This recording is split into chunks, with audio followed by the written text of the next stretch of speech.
my dear friends, you're in the Military with Summary channel, and today we will discuss the situation in the world on the 10th of June of 2026. Today we have lots of very interesting updates, so let's start.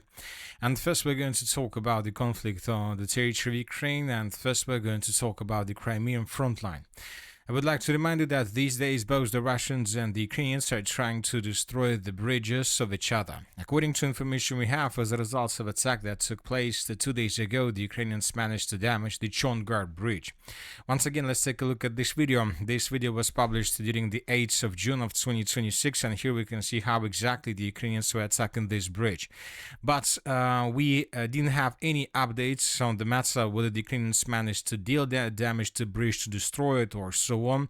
And today, during the 10th of June of 2026, we received first satellite pictures, and according to these satellite pictures, we see that most likely the bridges were destroyed. As you can see, according to this picture, there are at least 3 bridges in this area.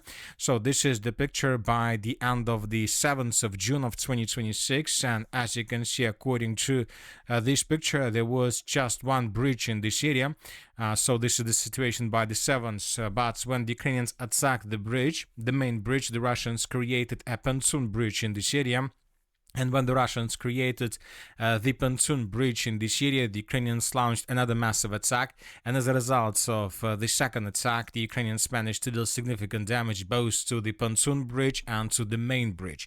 So the Russians were forced to stop any traffic through this area due to these attacks because, as we can see, the bridges were significantly damaged. Another important thing is the settlement of Genichesk. And when talking about this territory, there is another bridge between, let's say, the southern parts of Kherson and the northern parts of Crimea, and today pro-Russian sources reported that this bridge was also damaged by the Ukrainians, and several sources confirmed that the bridge was significantly damaged or maybe even destroyed. So summarizing everything, we see that 2 out of 3 main roads that connected Crimea with the mainland were destroyed by the Ukrainians as a result of drone attacks. So once again, this is the first road between the settlement of Melitopol. This is the M18 road that goes through the settlement of Gonchar, and the bridge of Gonchar was destroyed yesterday by the Ukrainians. This is the second bridge that the Russians used for the logistic purposes, and this road goes through the settlement of Genichesk, through the bridge, and the bridge was also destroyed. As of now, the Russians have just one area that can they use to supply and support their forces in the southern and the western parts of the Kherson region, and this road goes through the settlement of Armyansk, which means that currently the settlement of Armyansk is becoming one of the most important places for Russians through the northern parts of Crimea and through the southern part of Kherson, because if the Ukrainians are able to establish complete drone control over this territory, then most likely the Russians will not be able to bring additional forces in the direction of the western part of Kherson if something happens.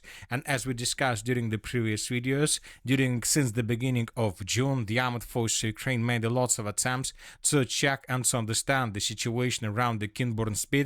The Russians, during this period of time, destroyed a lot of marine boats that the Ukrainians were trying to use to cross the northwestern parts of the Black Sea.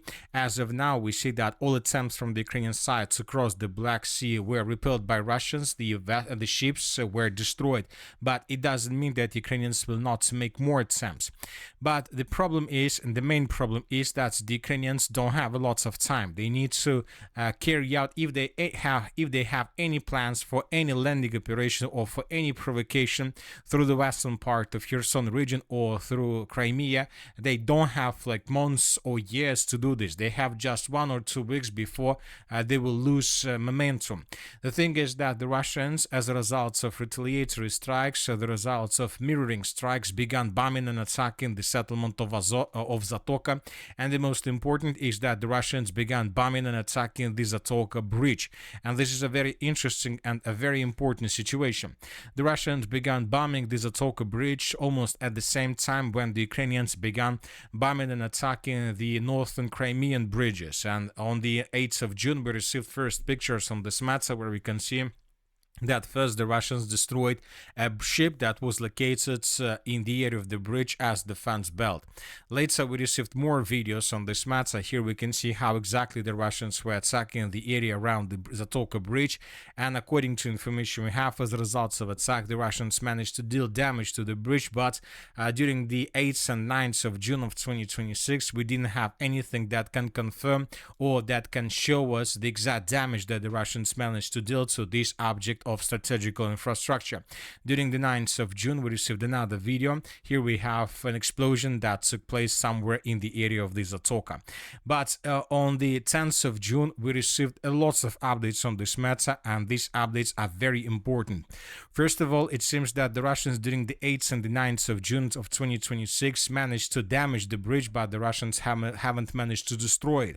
So that is why during the 10th of June of 2026 the Russians made another attempt to attack the ZATOKA bridge. The Russians were using Ha-59 and 69 missiles, and the most important thing is that the Russians used Ha-31P anti-radar missile. According to information we have, there were 3 anti-radar missiles that were launched by Russians, and these missiles were flying in the direction of the ZATOKA bridge, but somewhere around the bridge of ZATOKA. These anti-radar missiles managed to detect a radar of the armored force of Ukraine, which was located in the area of the city of Odessa. And later we received the report that these anti-radar missiles attacked the IRIS-T air defense system, and lots of explosions were recorded through this area. And when the Russians destroyed either the entire IRIS-T air defense system or radars to the systems, the Russians began once again bombing and attacking the settlement of ZATOKA and the ZATOKA bridge. And for example, during the day we received additional updates and additional videos on this matter. In this video we can see the area around the city of ZATOKA and the bridge of ZATOKA. As you can see, lots of explosions were recorded, and the situation was indeed a critical one to the armored force of Ukraine because they were left without air defense system. So that is why the Ukrainians were forced to use their MiG-29 aircrafts with the purpose to bring down Russian missiles that were flying in this area. During the day we received lots of videos of how Ukrainian MiG-29s were flying around the ZATOKA bridge just with one purpose: to destroy and to bring down Russian missiles that were flying in the direction of ZATOKA bridge.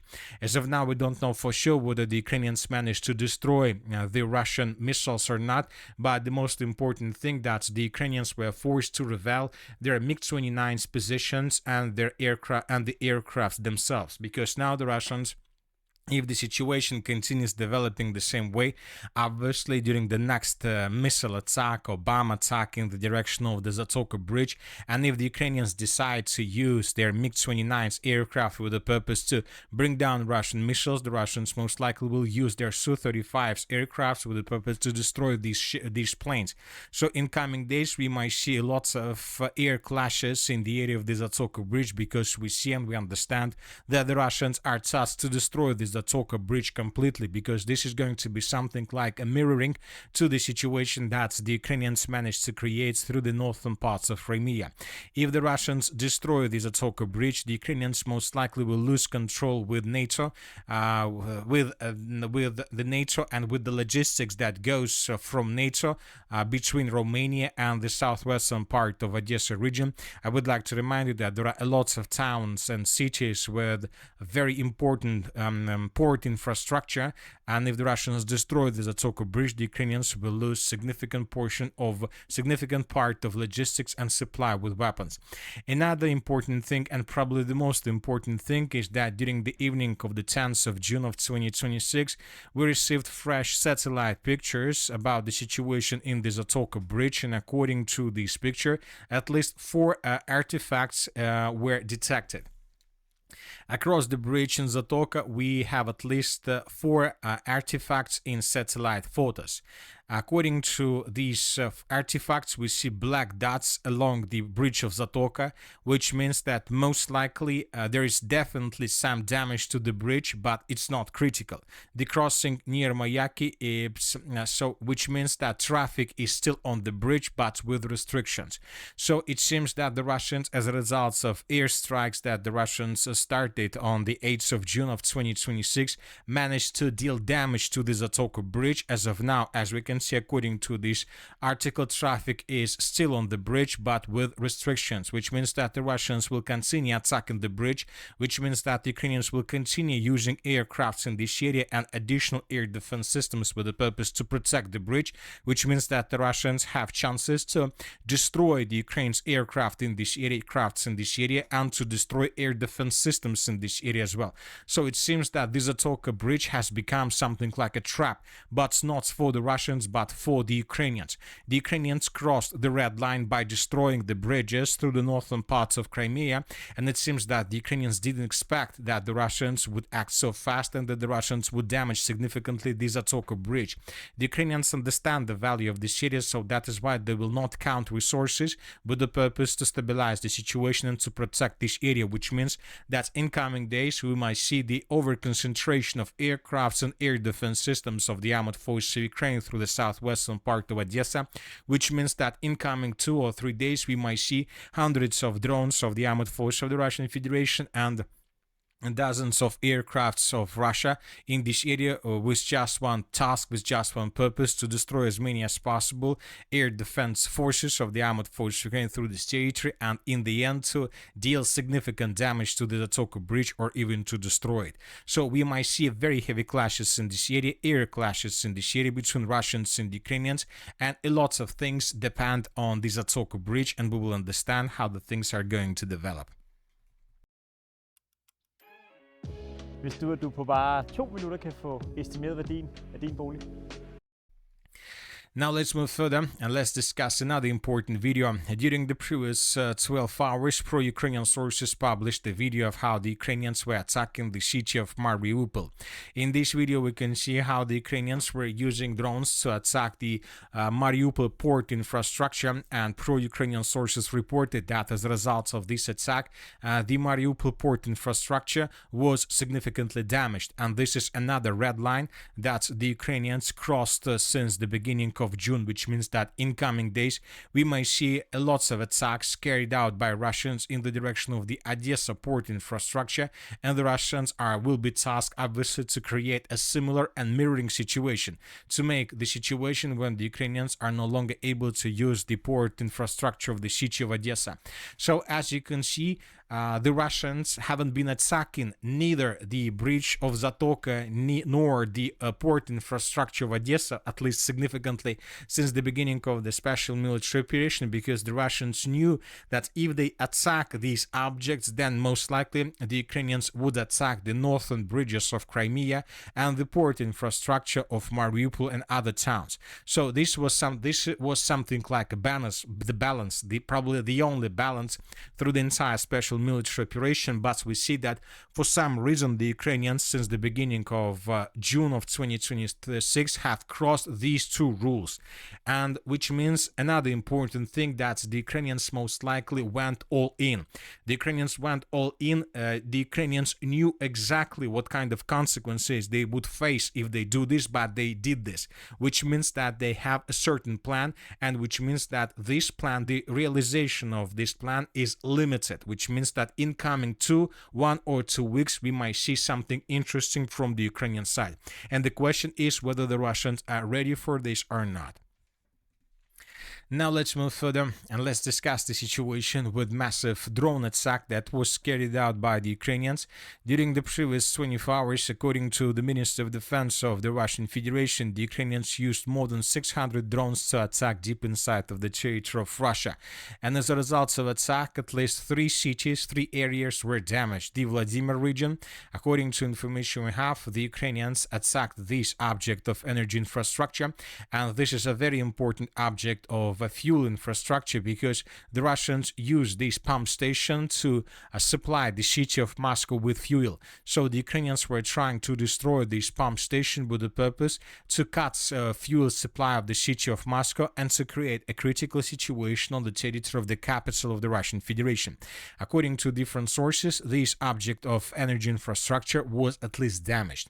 Another important area is the settlement of Cheboksary. During the previous 24 hours, the Ukrainians Ukrainians attacked a very important object of military infrastructure. So this enterprise was attacked by the Ukrainians, and as a result of attack, this enterprise was significantly damaged. During the previous day, we received lots of videos on this matter, and the sources reported that this enterprise was manufacturing Comet antennas, which are widely used in rockets and drones, including Shahed drones.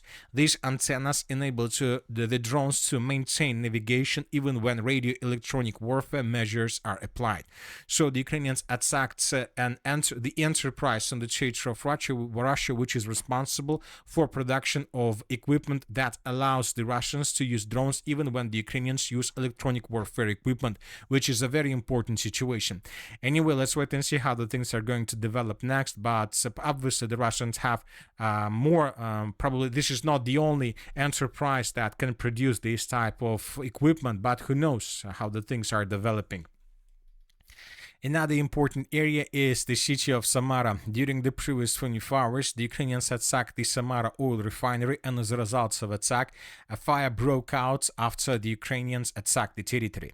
And as for the Samara oil refinery is located on the way towards the settlement of Saratov, where we have the Engels airfield. So if you remember, every time before the beginning of any massive attack from the Russian side, the Ukrainians tried to attack oil refineries, oil bases around the main aircraft bases of Russia. So which means that most likely in coming 2 or 3 days, the Russians were planning to carry out another massive attack through the territory of Ukraine, but due to the attack on the oil refinery around the main aircraft airfields, we believe that the Russians may change their plans, or maybe not, who knows. Anyway, one thing is clear, that during the next massive attack, the Russians may use once again the Oreshnik system, because today we received the report that the Russians began preparation for the next launch of the Oreshnik system, and during the next massive attack, the Russians may use this system with the purpose to attack decision-making centers or something like this.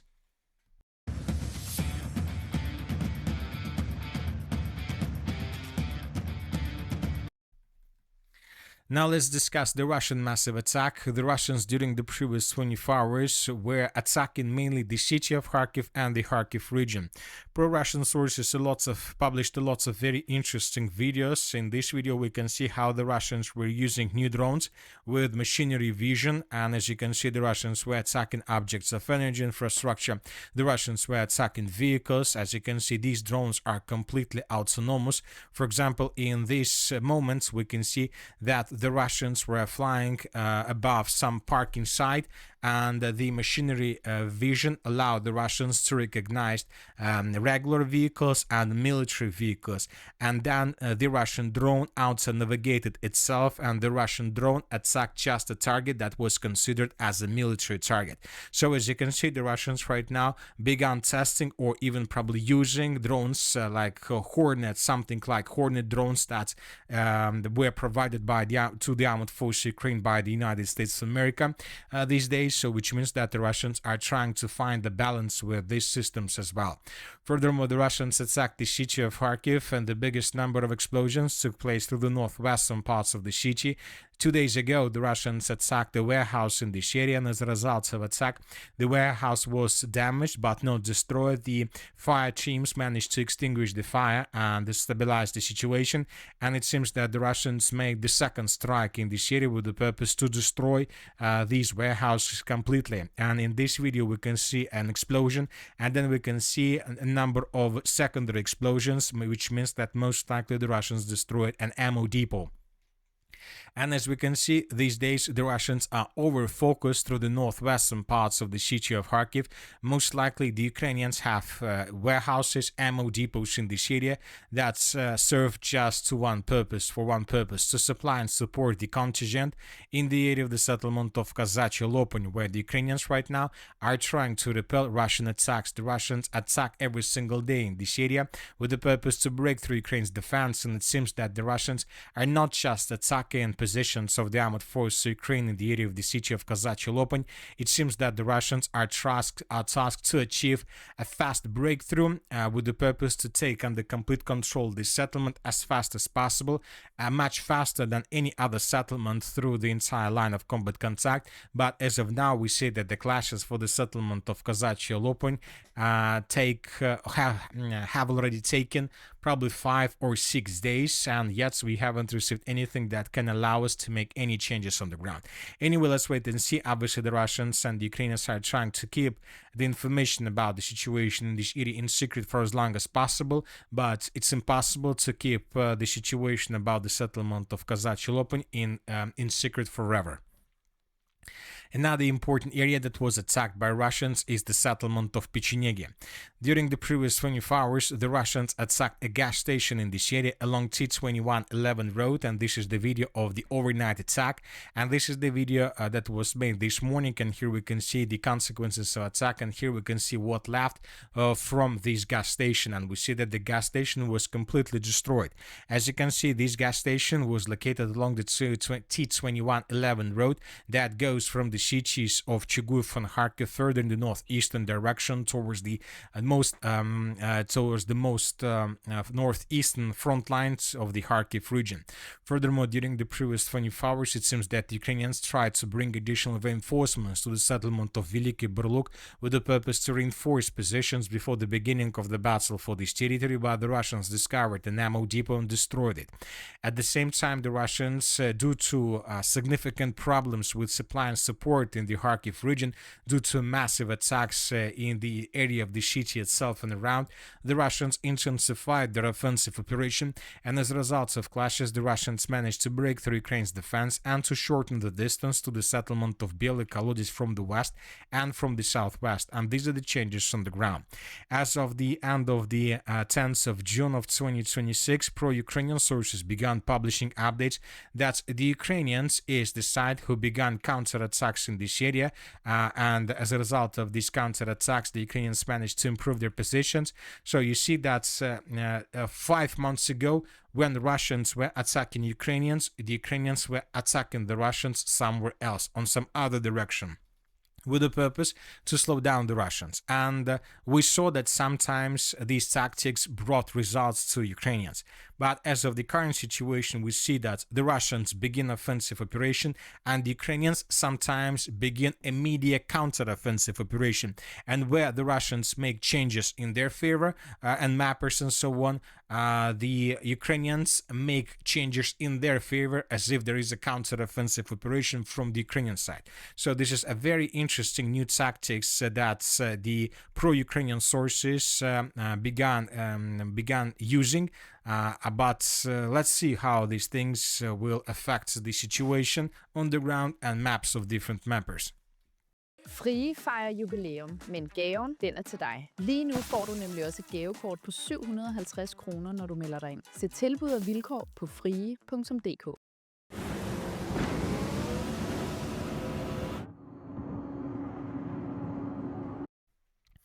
Now let's move further and let's discuss the situation in the Slaviansk-Drushkovka agglomeration. The Russians are about to finish the battle for the city of LYMAN. During the previous 24 hours, we received first changes on the ground between the dates. So this is the end of the 9th of June and this is the situation by the end of the 10th of June. And if you remember, just yesterday we were talking that the Russians, as a result of clashes, managed to break through Ukraine's defense and to infiltrate into almost 40 or 50% of the settlement, and the Ukrainians were forced to fall back. This information yesterday was provided by different military experts. Today we received first videos that can confirm that the Russians indeed managed to break through Ukraine's defense through the western parts of the settlement, and you know that this offensive operation and this breakthrough through the western parts of the city of LYMAN was expected, because if you remember, since the beginning of May of 2026 we received dozens of videos right exactly directly through the western parts of the city. As for the western part of the city, there is a high-rise building area, and this is something like the LYMAN Western Citadel that the Ukrainians were using for the purpose to stop or to slow down any offensive operation in the direction of the city of LYMAN from the west. So that is why during the May of 2026, the Russians were mainly tasked to destroy these high-rise building ruins and to reduce them to ruins. During this period of time, we received lots of videos of how Russians were bombing these multi-story buildings, and it seems that when the Russians finished destroying these buildings, the Russians began their offensive operation because the Ukrainians were no longer able to show any resistance through the western part of the city of LYMAN, and the Russians managed to answer. And telling the truth, I believe that there should be more changes through the western part, and I believe that when talking about the Russian control, there should be more territories under control of Russians. Probably the Russians managed to break through, and it seems that in coming 2 weeks the Russians will announce control over both the cities of LYMAN and Konstantinovka. And when the Russians finish the battle for the city of LYMAN, this is going to be first of all the third battle for the city. The first 2 battles for the city of LYMAN were taking place through 2022. The first one during the first half of 2022, the second one during the Ukraine's Kharkiv counter-offensive operation. As you can see, the third battle of LYMAN will be finished in 2026, almost 4 years after. And when this happens, the Russians will continue advancing further in the direction of the river of Seversky Donets. From the city of LYMAN, the Russians will be able also to establish complete FPV drone control over the territory of the city of Slaviansk. The distance would be between 17 and 25 kilometers, which means that the Russians using fiber optic drones will be able to establish complete control over the territory, and the Russians most likely will start the river crossing operation with the purpose to attack or to tighten the noose or to tighten the pincers through the northern and the northwestern parts of the Slaviansk. At the same time, it is expected that the Russians most likely would be able to break through the Konstantinovka defenses and to begin battle for the next settlements on the line. As of the previous 24 hours, we received just small changes between the cities of Chasiv and Konstantinovka, and these are the changes on the ground. The Russians, at the same time with the Konstantinovka offensive operation, also decided to cut the pocket to the west of the city of Chasiv with the purpose to maintain the lines, to take these advantageous positions of the armored force Ukraine and to force them to fall back, otherwise to caught the Ukrainians in cauldron. So in coming days, we believe that the Russians would be able to maintain the lines between these settlements, and then the Russians will continue advancing further behind the Ukrainians in the direction of the villages of Popasne, Bezimenne, and Izhevka. So the battle for Alexeyevka-Drushkovka is expected to start somewhere within the next 3 weeks or something like this. And at the same time, we start receiving first updates about the Russian offensive operation in the direction of Novogrigorovka, which is something like the southwestern direction of the settlement of Drushkovka, which means that with the Konstantinovka-Drushkovka offensive operation, we might see the Sofiivka-Drushkovka offensive operation from the southwest. Obviously, the Russians will use all means they have, everything resource they have, with the purpose to finish the battle for the Slaviansk-Drushkovka agglomeration as soon as possible and before winter comes.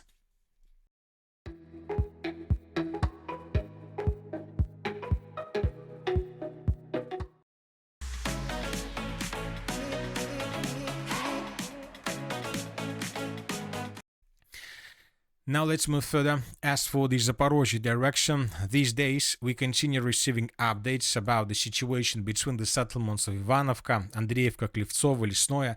Pro-Ukrainian sources claim that the Ukrainians, as a result of offensive operation, managed to force the Russians to fall back from these territories, and most of the pro-Ukrainian sources have colored these territories under complete Ukraine control, but yet we haven't received strong proofs that this is exactly the situation.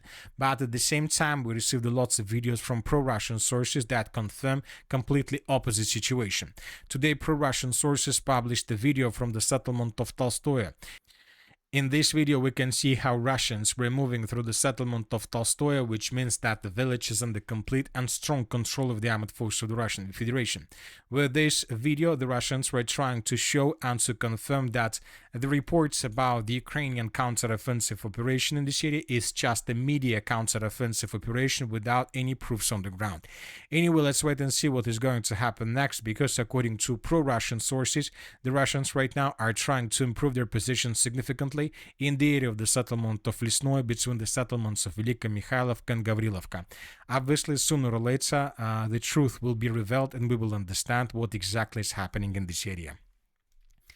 As for the Orekhov direction, during the previous 12 hours, we received lots of updates around the city.